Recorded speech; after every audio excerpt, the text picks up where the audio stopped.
Welcome to Novara Live, where we will exclusively reveal what has happened to Spain and Portugal's power in the last 6 hours. We will give you the cause that no one else knows.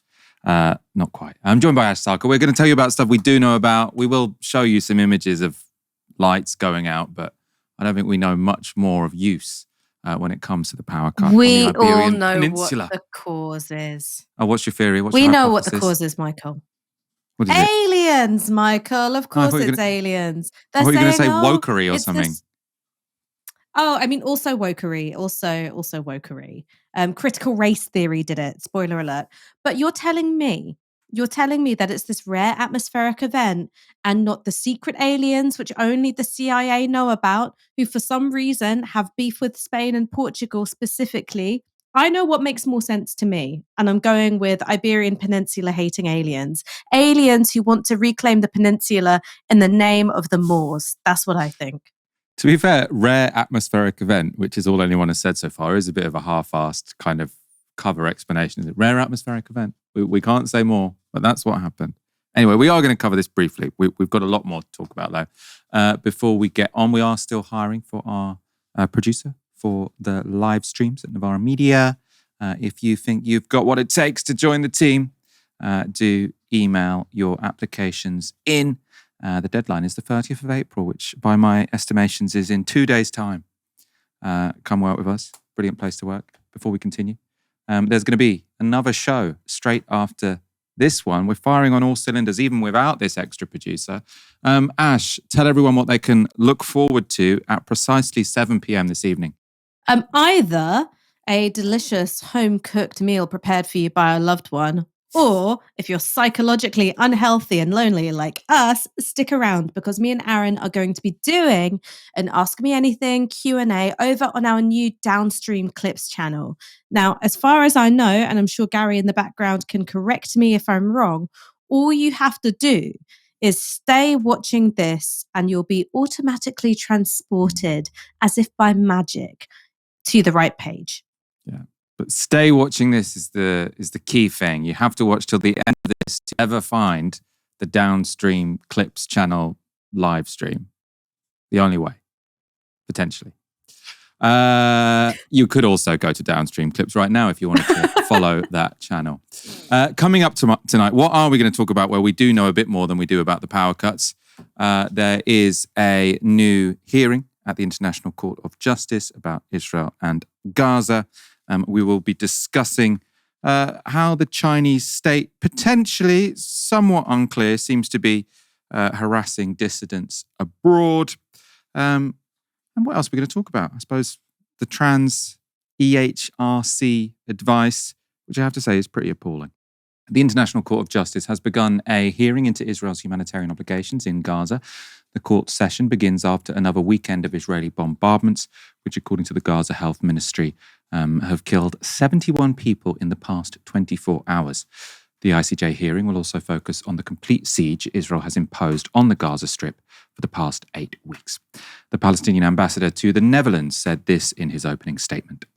We are here today because the General Assembly asked the court to determine the legal obligations of Israel in relation to the provision of urgently needed humanitarian assistance by the United Nations, other international organizations, and third states, and in relation to the exercise of the right of Palestinian people to self-determination. This request was provoked by the international community's outrage at Israel's methodical targeting, banning, and obstructing of said parties, including its legislation banning the United Nations Relief and Works Agency of Palestine Refugees, UNRWA. The ICJ will be considering evidence over the next week in The Hague before coming to a ruling on Israel's obligations. Now, that ruling will only be advisory. That's because it was requested by the UN General Assembly. But it's hoped that the highest court, once again scrutinizing Israel's abuses, could add to the tide of world opinion mobilized against Israel's genocidal war. Of course, while senior judges assess whether Israel starving and bombing Palestinians is legal, the people of Gaza continue to suffer through it. And I wanted to use the opportunity to speak again to an inspirational guest living at the sharp end of Israel's war. So back in January, And when the last ceasefire had just been announced, I interviewed Ahmed Abu Riziq.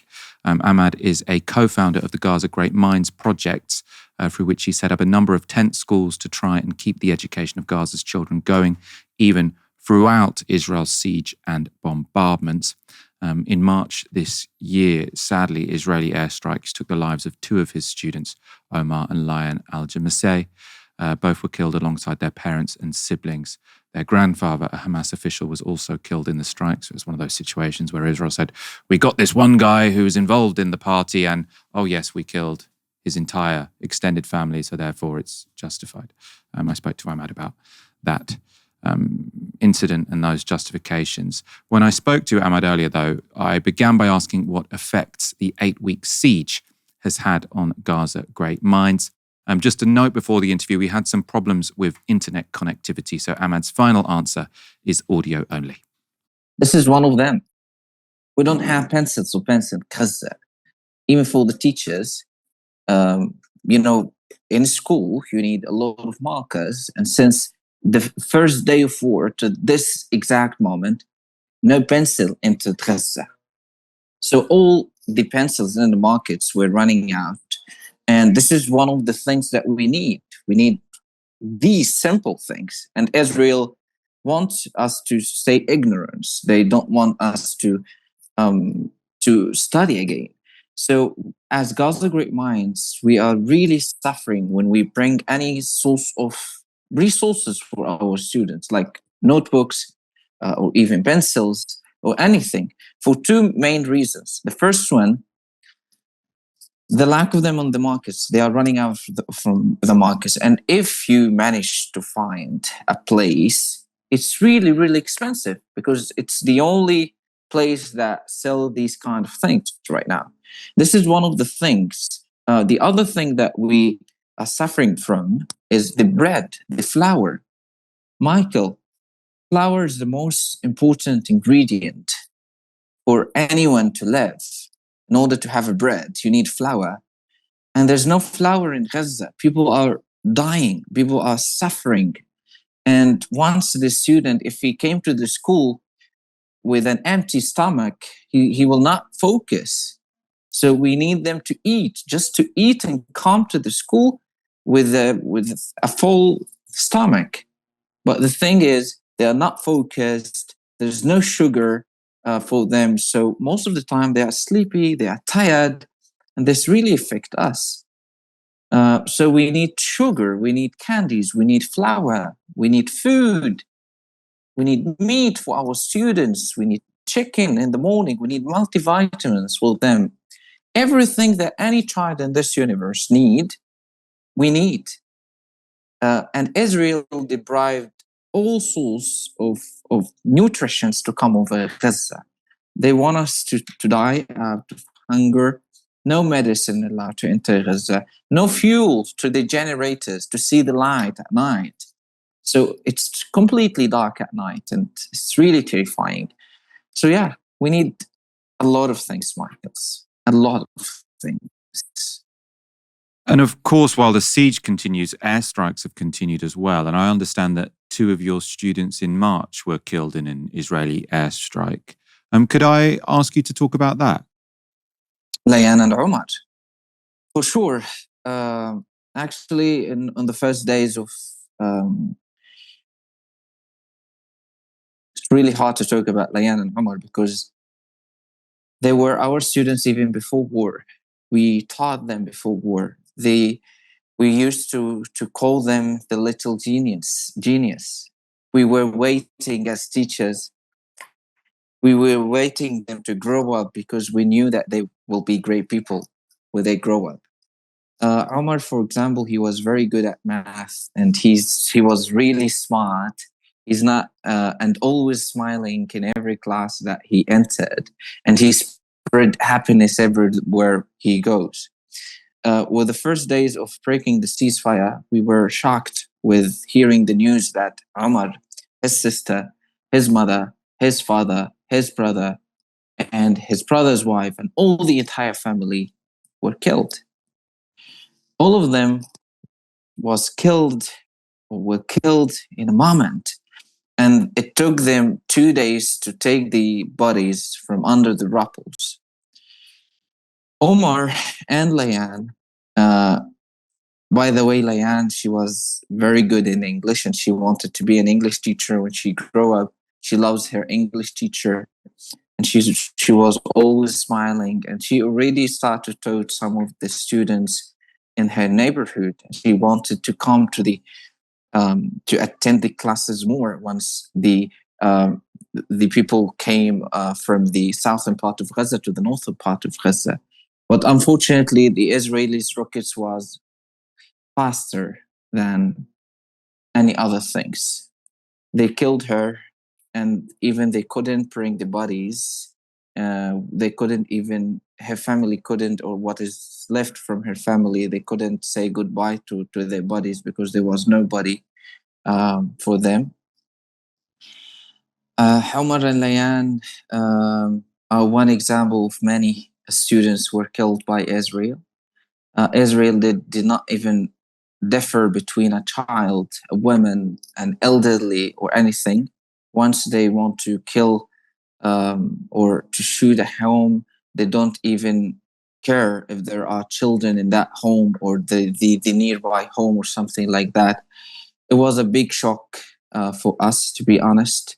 And as I told you, everyone loved them. Everyone, even if the teachers didn't taught or teach these two little gray genius, because everywhere, as I said, everywhere they went or they were in, they were sharing happiness everywhere. And we had a lot of videos for them when things was okay with no war, and on every video their smile was iconic. We will miss them. We will miss their smiles, and we wish that they are now in heaven, better than this cruel universe, cruel world. And yeah, we will miss Omar and Layan. And I mean, in Western media, this has been reported as an airstrike that was on target because I think their granddad was a Hamas official and he was killed in the strike. How do you respond sort of when this is reported as kind of collateral damage? Oh, of course they had to kill these children that went to your school because their granddad was a Hamas official. Sort of how do you respond to that? It's something silly, actually. And I mean, it's disgusting in the same way how they get excuses to such a murder. The thing is, I have another question answering this, and I will answer that exactly. So now we have more than 17,000 children who were killed in this war. So all their grandfathers or fathers were official leaders for Hamas. And if they were Israel with high technology, they knew, now I'm talking to you and they know where I am. They know how many people in the room. They know who's in this building and who's in the nearby building and who's in the, in the whole neighborhood with this technology that they have. Didn't they know that there are children in this place or in that house? And if they said yes, so they, like, it's fine for them to kill 10 children in order to kill one man. So this is fine for them. This is a crime. This is something insane. And in the other hand, if we want to talk about this specific point, they had many choices or chances before to kill that man in different places, but they choose to kill him with his family members. I know, sort of, because you run schools and you've got members of your student body being killed in airstrikes. What's that like in the classroom? Because I mean, obviously that must have an enormous impact on all of these children's classmates, and obviously instilling fear in them as well that maybe they're going to be next. And I suppose it's almost difficult to fathom how sort of the psychiatric damage, I suppose, this is doing to the children of Gaza. And I suppose, sort of, as a teacher, as an educator, could you give us an insight into how you at least attempt to manage that? Actually, we can't. Nobody can manage these horrific moments, even if you are very good in what you're doing. The thing is, Michael, when you have a child in such a horrible situation, and he could be the next target for IOF, the thing is that you start to lose hope in this universe. You start to lose or hate life simply because you see that nobody cares, nobody even wants you alive, not a nearby country or a far country, not even anyone in this universe. Because if they care, they will stop this war. But for example, for our children, and because we are Muslims and we believe that like this all will over, and Allah subhanahu wa ta'ala, or God, is testing us. The thing is, the children feel like this is the last day for us. So I can sit and cry all the day, and I can stand up and to tell the whole world that I'm here, I exist, and I will rebuild myself. I will rebuild my country. And this is what we are trying to teach them, that even if we're killing everyone, destroying everything, you can make a difference. If you start to wake up and stand up again, you will defeat the Israeli occupation with your strength of being, able to rebuild yourself first. So the students are scared, the students are tired, but the students inside the school, they see hope in a better life, in a better future. And when they sit in the chair, and most of them are telling us this, they told us that we feel like we are children again. So they don't have to fill the gallons of water. They don't have to think about the chores outside the tent. So what we are trying to do is just give them the right to be children. And this is everything that we can do at the moment. As war isn't going, they see every day we hear or we see a student coming and say, oh, my father or my uncle was killed yesterday. Oh, my brother was killed last week and I want to come and study. Okay, I lost my friend. He was sitting in that chair. And so the thing is, if you're a normal person, you can't live with these incidents surrounding you. Like maybe you will get crazy or you will lose your mind. But what we are trying to tell them, that they are going to a better place and this is not your fault. And you can, when you come to this class, they are happy because now you are rewrite the names and you tell stories and the other people will pray for them. So this is how we try to cope with our students. This is how we try to, let me say, pass these months and do not focus on the incidents itself and try to change the miserable reality. Because if we stayed in that bowl of, let me say, tragedies, we will never get out.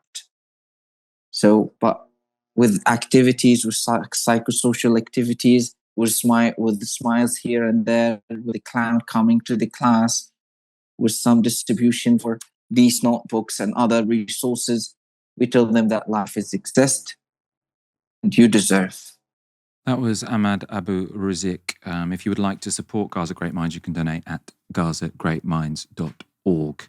And we'll put the link to that site in the description of this video. And we did an interview on a previous show, which we should also actually link in the description, and where we spoke sort of in more depth about that organisation and what they do. If you haven't seen it already, well worth having a look. Spain, Portugal and parts of France suffered a blanket electricity outage today and believed to be Europe's biggest ever power cut. According to Portugal's grid operator REN, extreme temperature variations were responsible for the cuts after the fluctuations caused a rare atmospheric phenomenon that took out the power. Whatever the cause, the cuts have caused chaos. In Madrid, the outage gave rise to long traffic jams as traffic lights and other electronic signage went down. Airports, railways, metros and bus depots lost power too. leading to cancelled journeys and long delays across Spain and Portugal. And at the Madrid Open, tennis fans watching from inside the stadium were plunged into complete darkness as the lights all went out. It was also at that championship that the exact moment the power cut was captured on camera during an interview with US player Coco Gauff. It was an early start. I didn't sleep that well last night, so maybe I just need to not get a lot of sleep.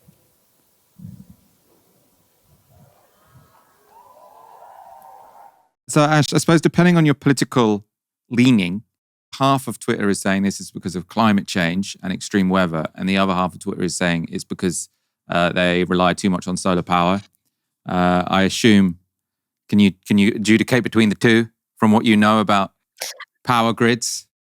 I mean, look, I'm sticking with my initial explanation that this is revenge for the Reconquista by some Moor-loving aliens. But, entertaining the idea that it might not be that for just 5 seconds.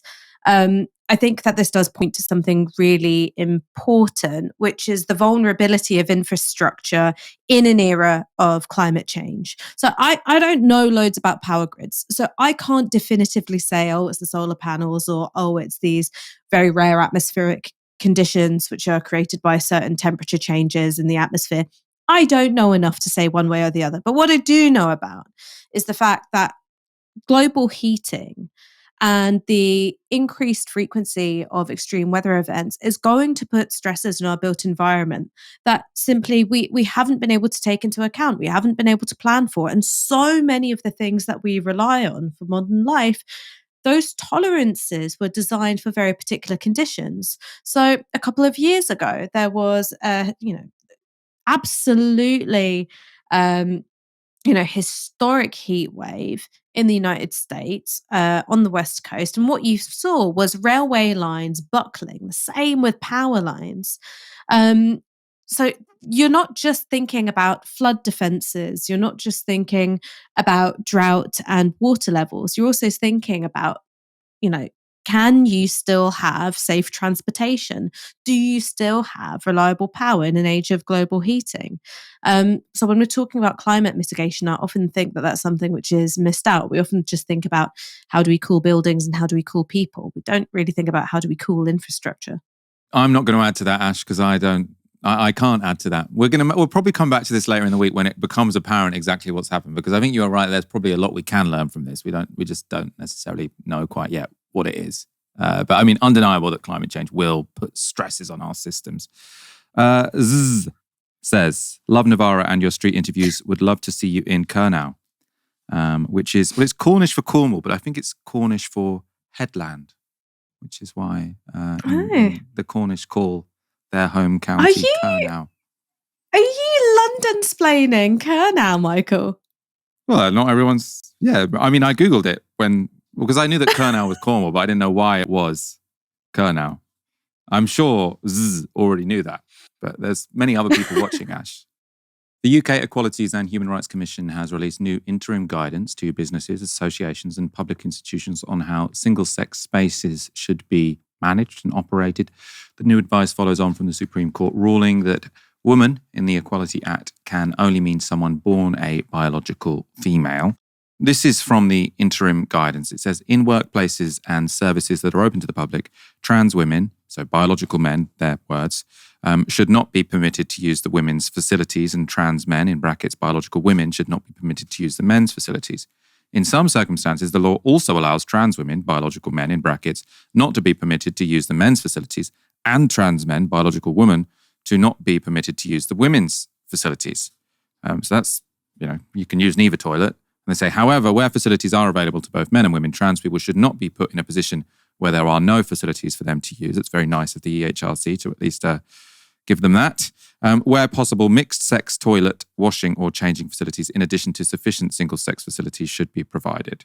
So this is the really, we showed you last Friday, Maya Forstatter, who'd sort of suggested, when someone had sort of said, well, what about, you don't want trans women in female toilets, or what about if you have trans men now in female toilets? And she said, well, she sort of implied, it's their choice to become trans men. If they've made themselves look like men, then they can't necessarily come to the women's toilet, even if they also can't go to the men's toilet, which seemed extreme Well, it was extreme when she says it, but now it's what the EHRC is saying.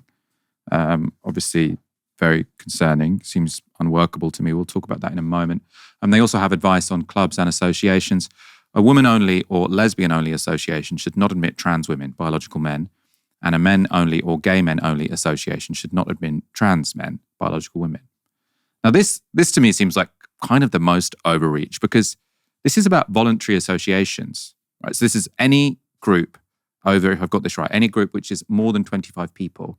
So if you make kind of like a queer female or queer women tango class, right? And the organizers, everyone there is very trans inclusive. You have a bunch of trans members. Now the EHRC is saying by law, the trans women must be expelled unless you say this is just a mixed sex, anyone can join association, which it just seems very overbearing. Like, why does the EHRC have to tell you whether you're allowed to be trans inclusive or not in your club? It's sort of this started. I always thought it was a bit weird. I could never see any example of it actually having been done, but there was the trans exclusionary sort of lesbian group saying, we're being forced to accept trans women into our lesbian groups. Like, I didn't see any evidence that there really were trans women wanting to join their lesbian groups. But I can see their argument, which is that we aren't trans inclusionary and we'd like it to stay that way. Fine. But making everyone else be sort of opposed to trans people or not see trans women as women, it seems like you're forcing people to think a certain way. As I say, it seems extreme stuff. It's inevitably caused a big backlash, including from Hollywood actor Pedro Pascal, although not specifically to the EHRC guidance, but sort of to this story in general. He replied to a video criticizing J.K. Rowling by saying the following: awful, disgusting shit is exactly right. Heinous loser behavior. The behavior in question included J.K. Rowling's support for gender-critical or trans-hostile campaigns, which culminated in this post after the Supreme Court ruling. With a caption, "I love it when a plan comes together." She posted a photo of herself smoking a cigar on her multi-million-pound super yacht. Ash, on this story, I think this is more about two celebrities disagreeing. Obviously, we're going to talk about the EHRC sort of guidance as well. But why I think it's interesting to link it to this J.K. Rowling, Pedro Pascal sort of exchange is because one of the reasons he seems to feel so strongly about this is because he has a trans sister. He takes her on sort of many red carpets. And that's obviously, not many people are Hollywood actors, but lots of people do have a trans friend or a trans sibling or a friend of a friend who is trans, or a daughter or a son who has a trans friend. Do you know what I mean? There are lots of trans people, which means that having a policy which is so exclusionary to trans people and so hostile, it does seem like I'm not sure it's going to be able to hold. Owen Jones was saying over the weekend it could be a victory they never recover from, because they've almost the trans exclusionary people, the trans hostile people, they've almost won their most extreme position, which seems like it's inevitably going to lead to a big backlash. Even if that's not to say in the immediate term this is just going to be incredibly stressful and horrible for trans people. But is there a chance that they've gone so far that the backlash is going to be sort of so big that it's difficult for this position to be maintained? Can I tell you a little story? And I'm going to Please tell you a do. little story about someone who I know you've got a lot of affection for, Michael, which is my mum. So when I was in my early 20s, I remember talking to my mum a little bit about trans issues. And I think that you could have described her views, I think she wouldn't have used the word gender critical to describe herself, but that's kind of what she thought.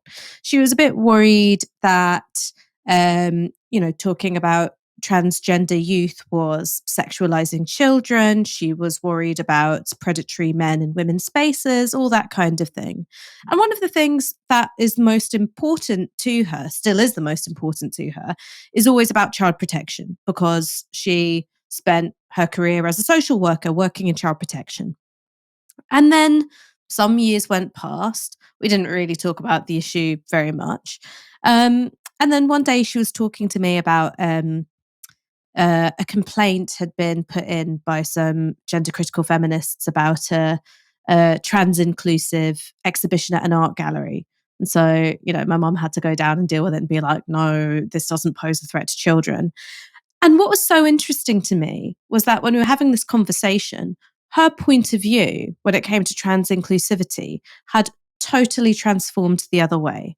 And so instead, she was approaching it as, well, look, if you take children's safeguarding seriously, if you take well-being and protection from male violence seriously, that leads you to a more trans-inclusive position. And I think that was really important because it demonstrated two things. One is that if you give people the opportunity to learn through contact with actual trans people, their ability to shift is immense, because our capacity for empathy is almost always greater in practice than it is in theory. So you might have a really hardline position in theory, but then in practice, when you're confronted by the humanity of someone, you change. And the second thing, which I think is really important, particularly for my mum, is that she had no social media during those years. So she wasn't on Mumsnet, she wasn't on Facebook, she wasn't on Twitter. She wasn't involved in this sort of opinionating where you take a very trans hostile position and you make it the be all and end all of your social media self, which is something which happens with gender critical feminists online. It's something that I've noticed. It's not just one position amongst many, like it turns into a real fixation and an obsession. And I think that you've seen this with J.K. Rowling. So to take it back to the Pedro Pascal and J.K. Rowling thing, she appears to have made it, her biggest public contribution. Personally, I think if I was a billionaire, there are much more socially useful things I would want to do with that money, particularly things which would materially support vulnerable women. I don't think that picking on trans people makes cisgender women all that safer, but hey. So I think that that's an example of, not just how people can come to more trans-inclusive positions because they're directly related to a trans person, like Pedro Pascal is, but just through living life, doing your job, being brought into contact with more kinds of people. I think that empathy is the most natural response. And it takes a system of demonizing, a system of institutional takeover, a system of moral panic, a system of relentlessly negative coverage to turn actual human beings into, boogeymen and scare figures. And I think that that's what's happened when it comes to trans people in this country. I think very well put. We're going to sort of race through some of the more political responses to this from the major parties who have all responded to the EHRC guidance over the weekend. Labour, as you'll probably have seen already, they've welcomed the Supreme Court guidance. And speaking on the Laura Kuenssberg show, Cabinet Secretary Pat McFadden was asked if trans employees in Whitehall would be stopped from using the toilets and changing rooms they usually use. Yes, that's the logical consequence of the judgment and the guidance that's come out, that people use the facilities of their biological sex. That's what the court said, and that's what the guidance has said. So that is what the government will ban trans people from using the facilities that they want to choose. We will react. But look, in reality, when you say ban, am I going to be standing outside toilets? I'm probably not. There isn't going to be toilet police, but that is the logical consequence of the court ruling and the EHRC guidance. It's a really mealy-mouthed response, because what Labour have wanted to do this whole time is basically say the law has nothing to do with us, even though we're the people who can change the law, right? They also can, they can reject the guidance given by the EHRC, but they get to say, oh, this is what someone else has said. And also we're going to kind of play the nice guys because we're not going to enforce it where we work. And so you've basically told every sort of organisation in the country that the legal guidance is this. And so you've got all these organisations thinking, well, if I don't enforce the legal guidance, then I'm going to be subject to being sued in court by a gender critical activist, for example. But they're saying, well, that's the conclusion of it, but we're not necessarily going to follow it ourselves. It's a bit like a politician saying, oh yeah, so the speed limit is 20 miles, but I mean, who really checks? It's either it's a stupid law or it's not, right? And I think the fact that Pat McFadden says he's not going to enforce this means that he kind of believes on one level it's a stupid law, but he's too, I suppose, cowardly to say that. Ed Davey, I'm not going to show you him, but he was more sceptical of the EHRC guidance. Who I am going to show you is Greens leader Carla Denyer. We're really worried that the guidance from the EHRC has been rushed, clearly. It's been ill thought out, in my opinion, and it's really obvious that they have not listened to trans people, possibly not consulted them at all in the preparation of this guidance. Well, I think it's quite clear that it will create the risk of discrimination, direct and indirect, against trans people, especially in workplaces. I think it has the potential to create some unintended consequences, as Ed Davey was saying. I think it hasn't considered the consequences of what happens if you say to trans people that they are not allowed to go to the toilet in their gender or in their birth sex. Well, and almost as an afterthought, the guidance says, but they shouldn't be left with nowhere to go. But there's no suggestion of how that's going to be resolved. So what do you want to see happen then? Well, it is obviously early days. It only came out on Friday night. I have already been and will continue to be liaising closely with human rights and LGBT organisations to get their expert advice. But I won't hesitate to push for changes in legislation if it becomes apparent that that's necessary. And now I'm not a legal expert, but I think it may be necessary because it does seem to leave some big gaps. And it seems to fly in the face of the strong tradition of tolerance we have in Britain.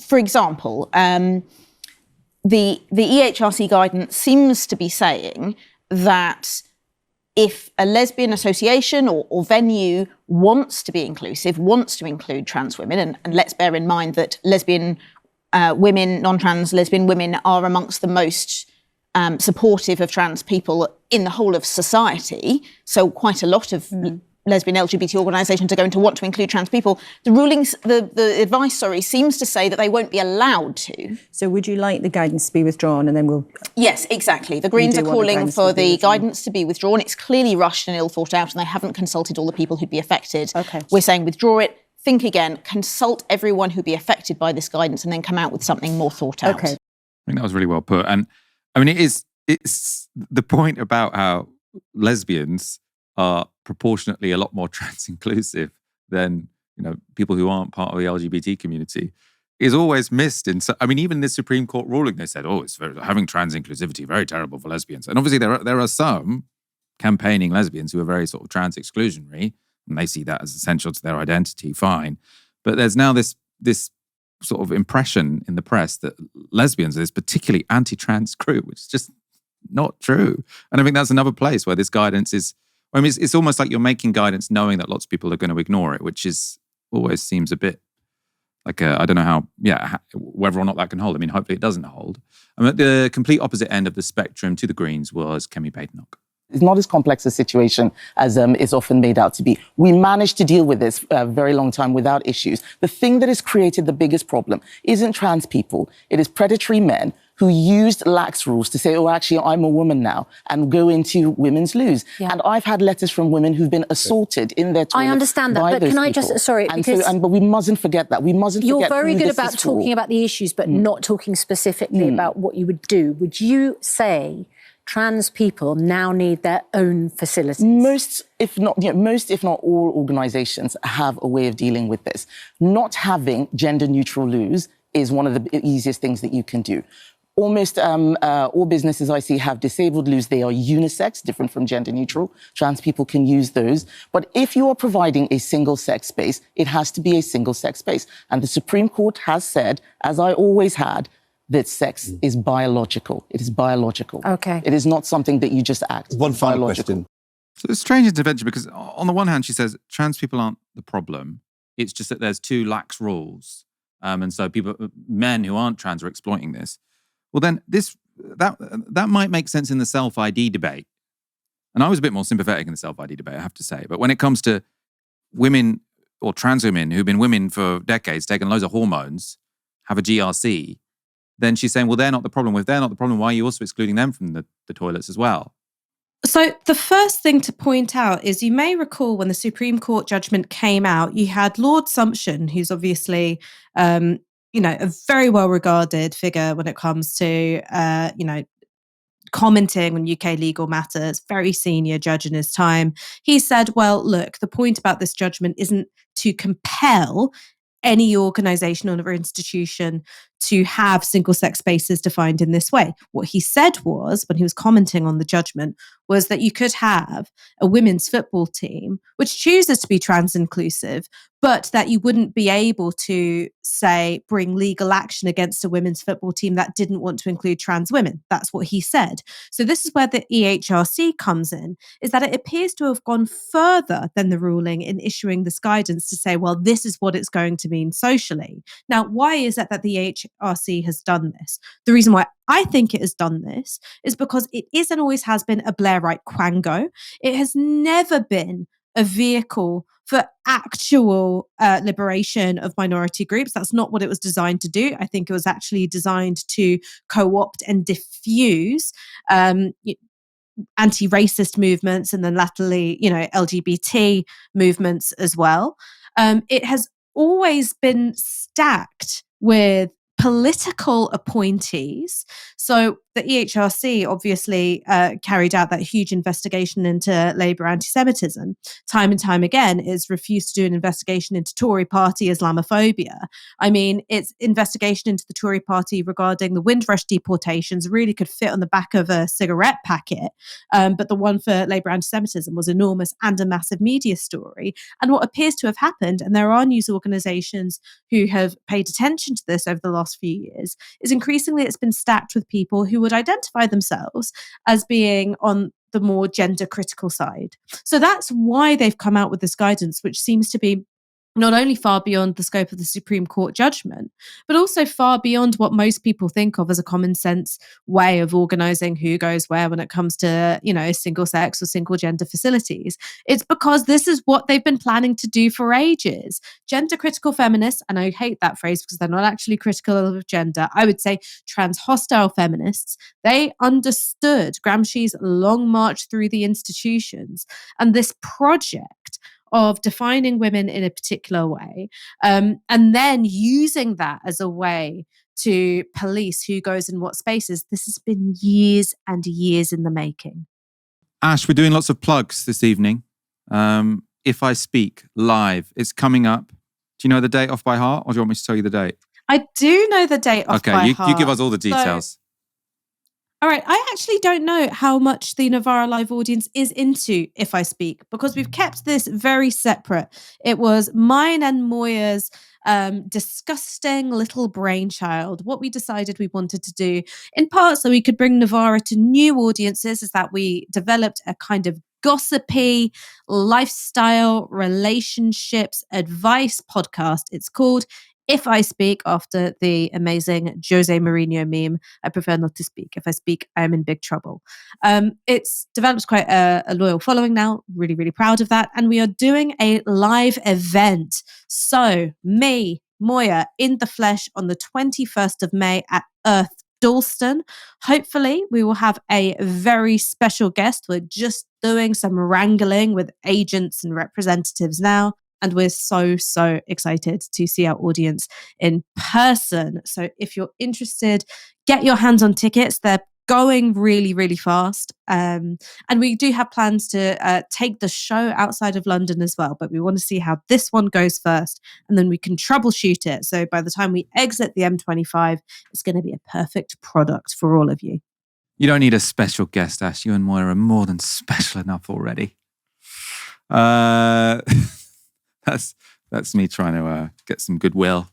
Let's go to our next story. No, I mean, I genuinely do believe that If I Speak, fantastic. Do listen to it.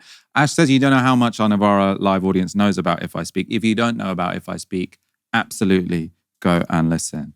Fantastic advice from Ash and Moira. I've integrated it into my life in all sorts of ways. It's not me making up the problems and emailing them in, but nonetheless.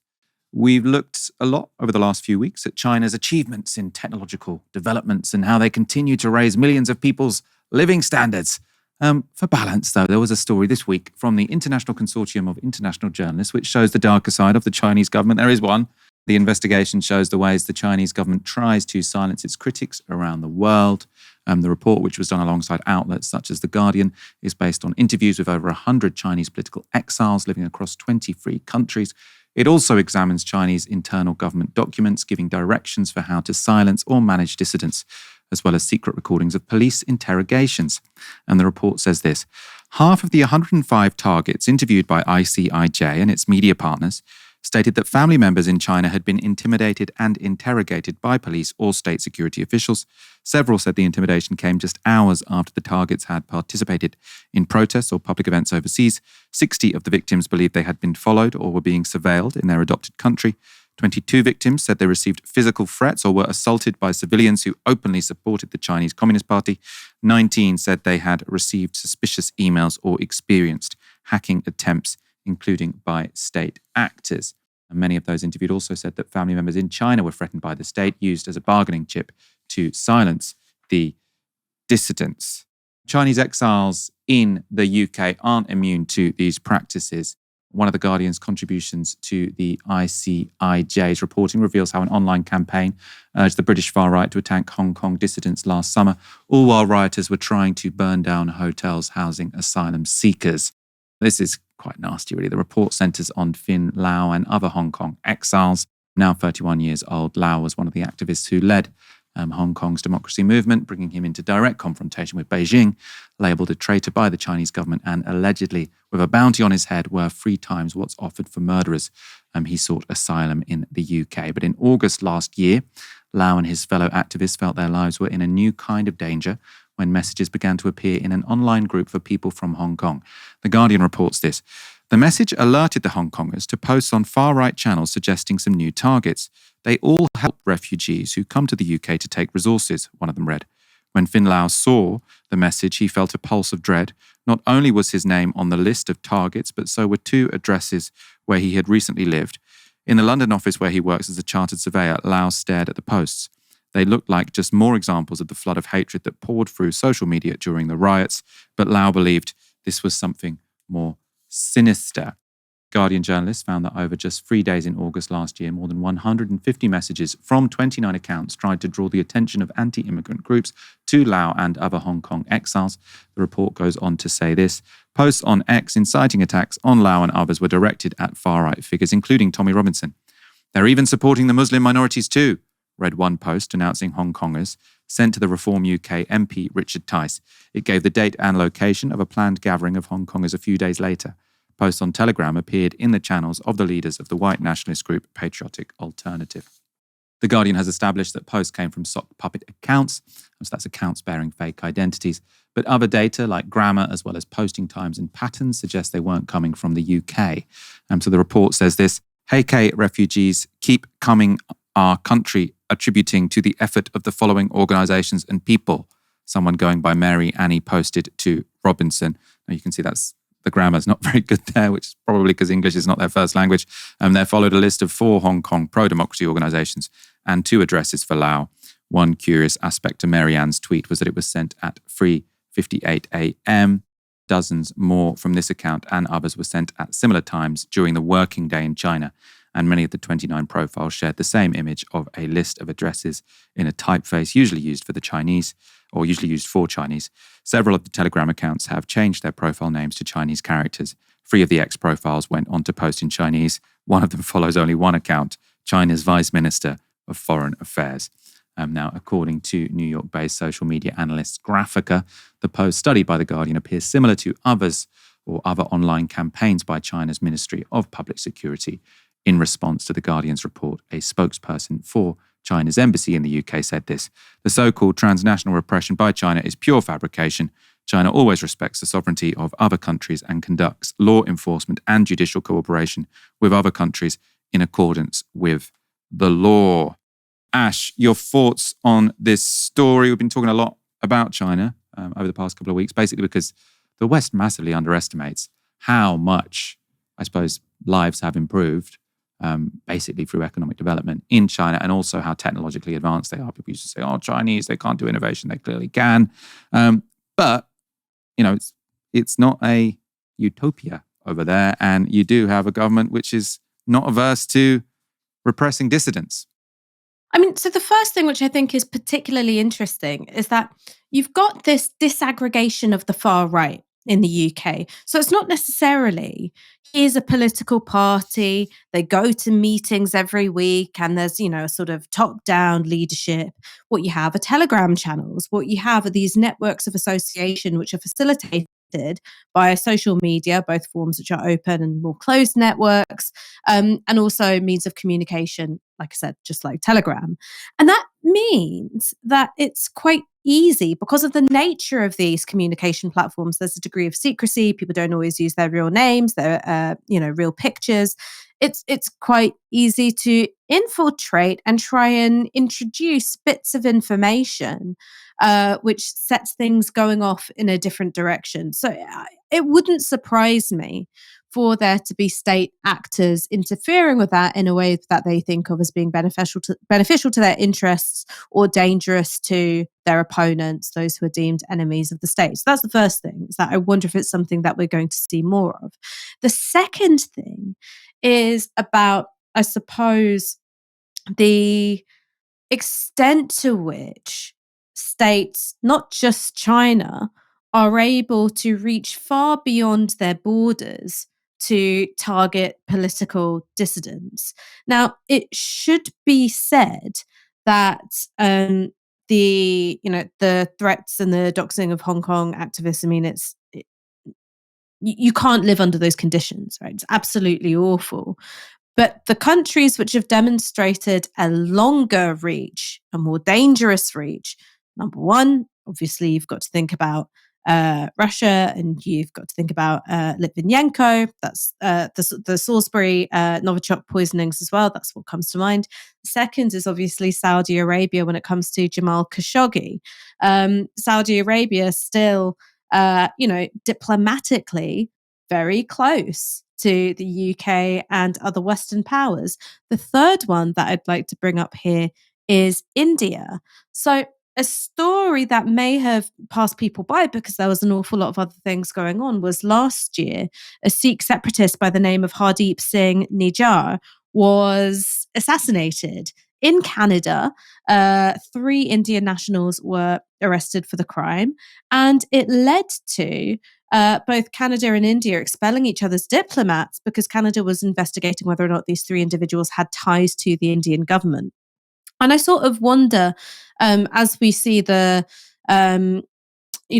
breakdown, the shattering of the illusion of international law, and the idea that, well, we're all going to be governed by, shared norms and rules. As that continues to break down, states are increasingly going to target dissidents who live in other countries. It wouldn't surprise me if China's doing that because, like I said, look at India, look at Russia, look at Saudi Arabia. And of course, the big one, look at the United States when it's come to Julian Assange or Edward Snowden. They're able to use their heft to try and force the extradition of these individuals. Of course, it hasn't happened with Assange or Snowden, but not for want of trying. The Assange and Snowden ones are slightly different, right? Because that was, I think the harassment and sort of the state campaigns against them was totally wrong. But these guys who are sort of being hassled either by the Chinese state or Chinese activists. There was a plot to kill Assange in the Ecuadorian embassy. But what I mean is, you get harangued for different things if you're Chinese and if you're American, because these are if you can no one gets harangued for saying F Donald Trump or F Joe Biden, but you can get harangued for just being very anti-Xi, I think, if you're Chinese. So there's in ways which are backed by. In ways which are backed by the state, no. However, as someone who has been critical of Donald Trump and has been, subject to death threats by some quite serious people who are based in the United States, and again, because the nature of this is it's happening on the internet, you don't know people's real identities. Is that you don't know if it's just one lone nutter sitting in a basement or something else. I mean, I think that it's impossible to know. What I'm saying is that China is not alone in trying to target its dissidents or those deemed enemies of the state. No, that's fair enough. Yeah, especially as this is based on sort of social media threats, and that is very much a sort of legitimate comparison. The BBC has released a new documentary presented by journalist Louis Theroux called The Settlers. It focuses on the figures behind the movement to make the West Bank and Gaza Jewish and to purge the areas of Palestinians. One of those figures is Daniela Weiss, known as the godmother of Israel's settler movement. She's the founder of the Nashala Settlement Movement. That's a group that has the explicit backing of several politicians in the Netanyahu government. Now, in one interview, Weiss revealed her political understanding of that movement. Do you have influence over government? No question. Who did all this? Can you call Netanyahu? What do you mean? Like this? Mm-hmm. No, I call his aides. So the idea is to force the government by putting people, starts with small settlements, then they get bigger, then they get recognized by the State of Israel, and basically creating a new demographic reality. We do not force a government. We do for governments what they cannot do for themselves. Even if you take Netanyahu now, he is very happy with what we do here and also about our plans to build Jewish communities in Gaza. He's happy about it, but he cannot say it. He says the opposite. It's not realistic. Good! We will make it realistic. It's not forcing the government, it's helping the government. Really important points. So it's lots of the documentary sort of showing how extreme the settlers are, but that I think is the key moment, because it's saying we are doing the Israeli government's job for them, right? Because we're changing facts on the ground. Because obviously, you know, in 1967, you can say, oh, it would be a crazy proposition to say that the Israelis could build all of these settlements in the West Bank. No Israeli prime minister could come forward and just say that. But if they tolerate the settlements being built, then to say, oh, well, the Israelis are already there, we can't ask them to leave, then that suddenly seems realistic, right? So the settlers, their job is to change facts on the ground so that then the Israeli government can just rubber stamp it. And of course, the map you saw there in the clip shows all the Israeli settlements built in the West Bank since the Six-Day War of 1967. During that period, Israel seized the West Bank, the Gaza Strip, East Jerusalem, and the Golan Heights, bringing 1 million Palestinians under the country's control. The occupation of those territories remains illegal in international law, a point Theroux put to Weiss. Because it's territory that was won in the 67 war, that under the Geneva Convention, transferring a civilian population into a conquered terrain, that's considered a war crime. What I do here is a war crime. According to the UN. You're cooperating with the person who committed a war crime? Well, I'm interviewing you. It's a light felony. It's a light felony, right? So you can see how this it's a nudge, nudge, wink, wink. You know, we're not supposed to do it, but everyone does it. It's a bit like speeding. I've used this example before on the show. You know, we're not supposed to go at 35 miles an hour. You're not supposed to, on a motorway, go at 72 miles an hour, but sort of everyone does it. What are you going to do? She's like, you're not supposed to illegally settle other people's land and kick them off based on their ethnicity. You're not supposed to do ethnic cleansing, but, you know, in Israel, minor felony. Who doesn't do it? And Weiss, of course, isn't satisfied with just settling the occupied West Bank. Gaza was also settled by Israelis until 2005, when the Israeli government decided to disengage from the Strip. 21 settlements were torn down, and instead Gaza was placed under permanent siege. But Weiss has made no secret of her plans to help Israeli settlers return to Gaza. In November last year, Israeli soldiers helped Weiss to enter Gaza so she could scout out potential locations for future settlements. That's an idea she remains committed to. And at one point during the documentary, Theroux follows Weiss to a meeting with a group of rabbis and potential settlers at a viewing point near the Gaza border. There they survey the smoking territory and making plans to move Israelis in once, as they see it, the Strip is emptied of Palestinians. Afterwards, accompanied by a military convoy, Theroux's car follows Weiss's vehicle. Suddenly, she veers off the road and makes a dash for the Gaza border. Moments later, military vehicles intercept her, blocking her path to the enclave. Later in the documentary, Theroux asked Weiss what she was trying to do. I wanted to show the rabbis that Gaza is not something beyond reach. Would you say October 7th made people more receptive to your message and to your point of view? No doubt. The October 7th naturally made people more receptive to the idea of the great Israel. But the next step Jewish settlements in Gaza is a very difficult step that demands a lot of work. You have to influence the leftists, the government, the nations of the world, using the magic system, Zionism. You redeem the land, you establish communities, you bring Jewish families, you live Jewish life, and this will bring light instead of darkness. Light instead of darkness, that's how she describes ethnic cleansing. Theroux's documentary seems to have been pretty well received so far, but back in February when the production was announced, The Spectator published this piece by Jonathan Sacerdotti, called "Why Does Louis Theroux Keep Picking on Israeli Settlers?" That's not a protected characteristic. Being an illegal settler is not a protected characteristic.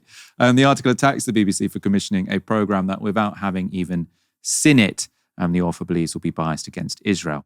That piece, though, begins with a comparison that perhaps doesn't portray Israeli settlers quite as positively as Sacerdotti would like. He writes this: when is Louis Theroux going to make a documentary where he embeds himself with Hamas in Gaza or Palestinian Islamic Jihad in Jenin, Nablus, Tarqum, or Kilkia?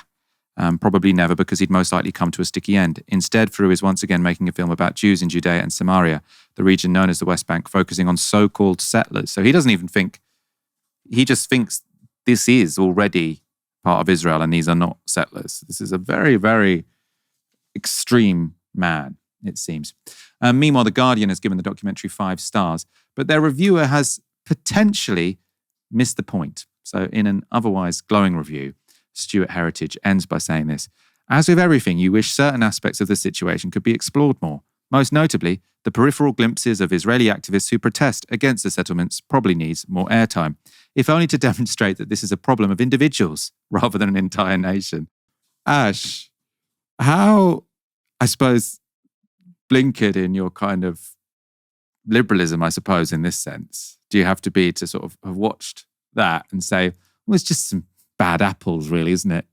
No. But Michael, I think you're getting this all wrong, because, we might do a piece about the royal family, and we might talk about all the people that support the royal family in this country. But in order to really balance it out, I think we need to hear a lot from the people who believe that King Charles is really secretly a lizard, because that's also a point of view that exists in this country. This is the thing about liberalism. Like, liberalism is a system of cope. At its heart, liberalism is a system of cope. It is a philosophical, psychological desire to comfort yourself with facts blown up or taken out of context, or narratives which comfort you, because if you are presented with this false equivalence or false sense of, oh, well, one side and then the other, then you don't really have to take a stance on anything. Right? That's what it's about.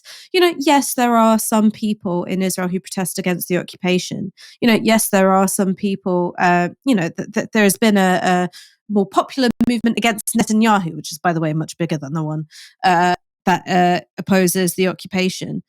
But these are not meaningful or impactful or significant political movements in Israel. Like, that's just the fact, and it's a sad fact. But it's a fact. Like it is a fact, and it would be like going back to the times of slavery, right, in the cotton picking South, and being like, oh, well, we've heard a lot from white landowners who own slaves and really support slavery, but like, in order to balance out the study of history, we have to hear from the white landowners who don't like slavery in Alabama as well. Like, it's just like, the number is so small that it's not fucking relevant. Like it's not relevant to the story. And your desire for balance takes you further away from the truth than closer to the truth. And this is the interesting thing about the BBC. And it was animated by that wonderful exchange between Amal Rajan and Gary Lineker. Amal Rajan stands for impartiality. Gary Lineker stands for facts. Sometimes facts are not impartial. And I suppose there's one last thing that maybe some people in our audience will disagree with me. I say, let Israelis speak for themselves. Let Israelis speak for themselves. I don't want to hear from the liberal Zionist hand-wringers who work in the British media. I don't want to hear from, David Menzer, who's, a spokesperson for Israel, who I believe used to be involved with Labour Friends of Israel. I don't want to hear from them. I want to hear from Israeli Zionists themselves, because then all of this fucking obfuscation and no, it's not really that bad. And, the likes of Danny Finkelstein saying things like, Israel would never drone a child, is that you've got Israelis who are politically impactful, close to those in power, and also speak to the point of view of the majority of Israelis, saying it as they see it and laying out what it is they want, which is not to share the land, which is not a real two-state solution, which is not a democratic one state, which is not about seeing Palestinians as equals. It is fundamentally about ethnic cleansing. Fundamentally about ethnic cleansing. So I say, let Israelis speak for themselves. In fact, we need to hear from more Israelis in British media, because then at least some of this, I'm sorry, I'm swearing too much because it makes me really angry. This sort of like, if it wasn't for Hamas, or if it wasn't for the Second Intifada, or if it wasn't for, Israel would be a lovely country, really. I wouldn't have these dingbats doing my head in anymore, because in a way they do my head in more. The dishonesty of it does my head in more.